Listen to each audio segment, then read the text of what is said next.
Hey guys, how we doing? I'm gonna try and sweeten this up and try and move this along if I can, if it's there possible. Every single time I press record, something stupid happens. Now, mind you, I got an AC right there, I got dogs barking behind me, and I got a neighbor who's been jackhammering since 8 a.m. and that's about 2.5 hours in. So, really, guys, this is just what I've been asked a couple of times, and that is who is Relentlezz or really Demolish, or really, I'm just AJ. If no one has a single clue on what's going on, let me just bring it from the start. My name is Aldo Torres Jr. I've been called AJ ever since I was born, simply because my dad couldn't agree on a name. My mom wanted to name me something Italian. So, Relentlezz started from, if you know Rob Dyrdek, this was during Robin Big. He got a Relentlezz tattooed. I believe it's on his forearm somewhere. I'm not sure which one. But if you want to know the definition of it, it is an unlimited amount of energy.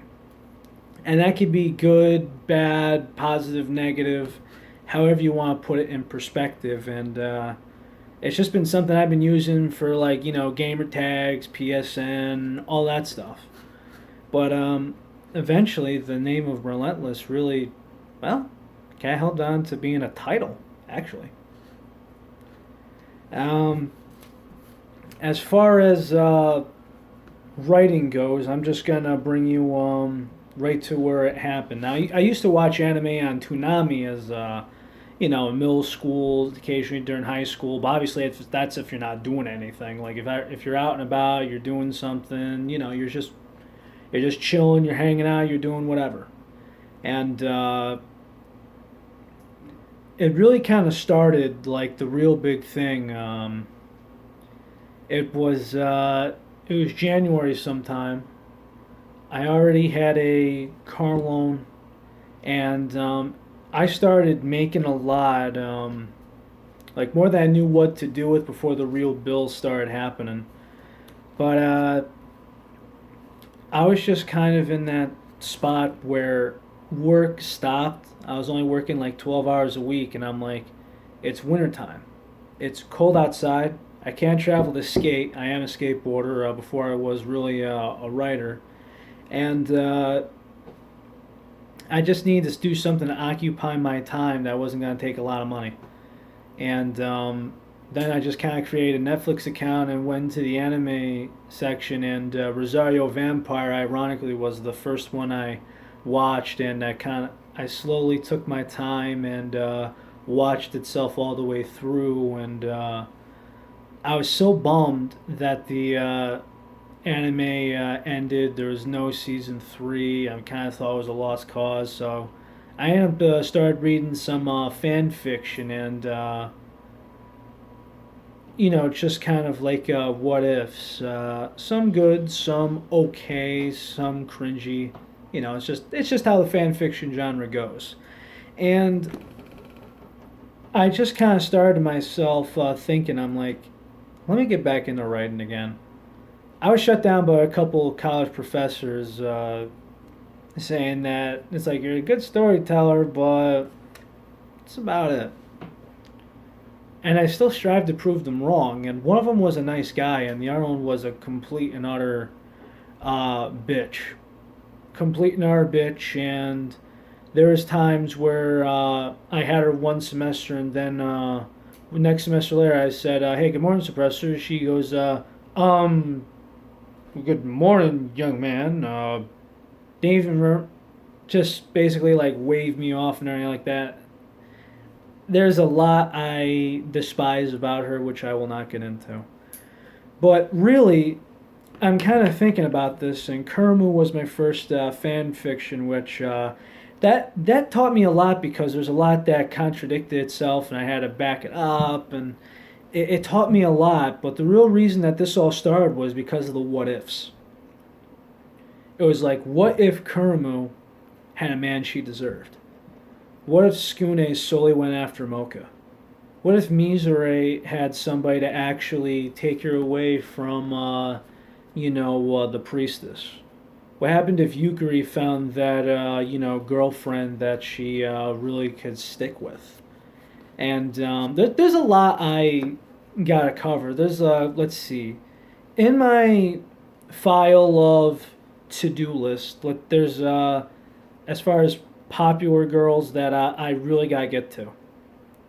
Mia from Monster Mizume, Outer Mocha, Ruby from Rosario, Urza, Yukino from Fairy Tail. I mean, there's a whole list, and then there's just stuff by demand that's just keep me occupied. And there's a lot of stuff that I got finished this year, which is highly stressful, and time has actually been getting not really on my side lately.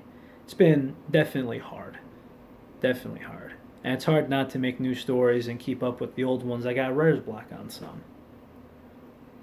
But really, the term of relentless, it's funny because I tell people that I do write. And there have been some times where coworkers go on, I mean, they're like, "Are you actually writing a book?" And I'm like, "Yeah." They're like, "Oh, do you have like a thing?" And next thing you know, I like pull it up, and then they see. A lot of times, what I'll show them is they'll see my from one of my originals, and they'll be like, "Damn." I mean, they see it, but they don't know how deep it goes into. And I didn't think it was ever gonna get this deep. I never thought it would be to being a mentor, having students, teaching people how to write, edit, and I'm still trying to get some more editing gigs just because money is absolutely, absolutely tough. I can't go into that, and it's just really going to be feeding and beating and nurturing a dead horse. It's stressful, it's complicated, I won't go there. But the term of relentless being, with all that said, the ball never stops rolling. And there's a lot of times where some people it's just been like, I want to give up. And everyone's different. I know this being a mentor, everyone's different as far as,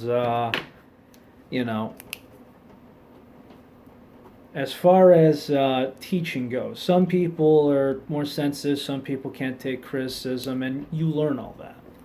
But I forgot who it was, and it's probably a good thing because I don't want to say names.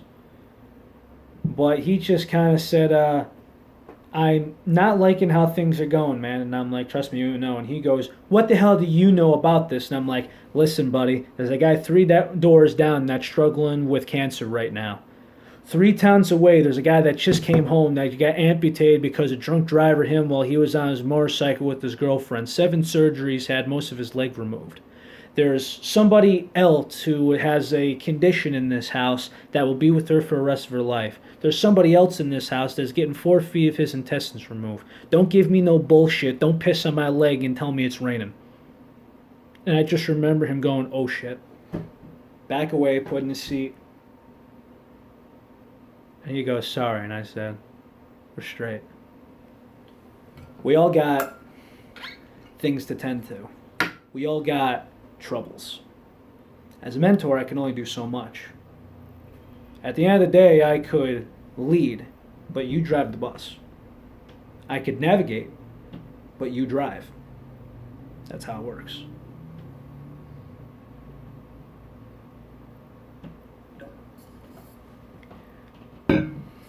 Sponsored by Tapwar, because trademarking that one, biatch. But really, I'm not sure how long I could do this for, but I love it. And the trouble about this is it's really, in the sense, I live a double life. I mean, I go to work, I clean bathrooms, I'll do trash, garbage, I'll cut grass, change oil and do whatever. Yeah, I'll do my maintenance work. I'll, do some stuff on the side. I run errands, I enjoy good weather, traveling to a point, and everything else just like you do. But at the end of the day, there's actually only one person I know that I've seen face to face who has actually knows like who Relentlezz is. Because when I wake up in the morning, I hit my alarm, I get dressed, I go to work. I'm just AJ. And then when I clock out or once I open my app or whatever, I'm Rel. And there's only one person that actually knows that this writing is something serious. That's something that motivates people, something that has a community, something that means something. But to everyone else, it just doesn't pay the bills and it's water under the bridge. It's hard to swallow sometimes, and then there's some other times you're just like, okay, but I shouldn't have to tell you something that means enough to me. I mean, at first it's always harsh. It's like, ow. You're like gripping the chest and everything. You're like, ow. Like hell. It's like, you can't deny that just hurts. But at the end of it, it doesn't matter what you call me. No one's going to call me Rel in reality off my screen. And that's okay. At the end of the day, which is the ultimate goal, and that's the real plan, is to one day, instead of just something on my phone, because, something could be photoshopped or whatever, I could just simply go to them and just say, would you like a copy of my book? And if they say, oh shit, at that point, I know, and they know, I made a difference.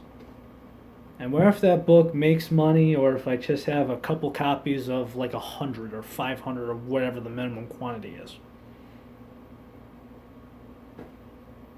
Even if I don't get there. There's one thing that I've just been learning for the last 25 years. My father's father upstairs above this ceiling have been trying to find one thing for decades and decades and decades. And some people think it's something materialistic. Some people would say, oh, it's fortune. Yeah, it's great and all, but it's happiness. About 10 feet above me, there's a bitter man. And a man who's not here at the moment, but he usually sits on a couch about 10 feet away from me that way, is bitter. I accomplished something so far that none of them have. And yeah, I'm about half the age of my father. I'm 25, my grandfather's 83 upstairs. I accomplished something that I don't think they'll ever accomplish. And whether if that pays bills or whether if that's something materialistic in front of them, I made it. I made it. I did what I wanted to do. And that, I think, is one of the warmest things I could tell somebody.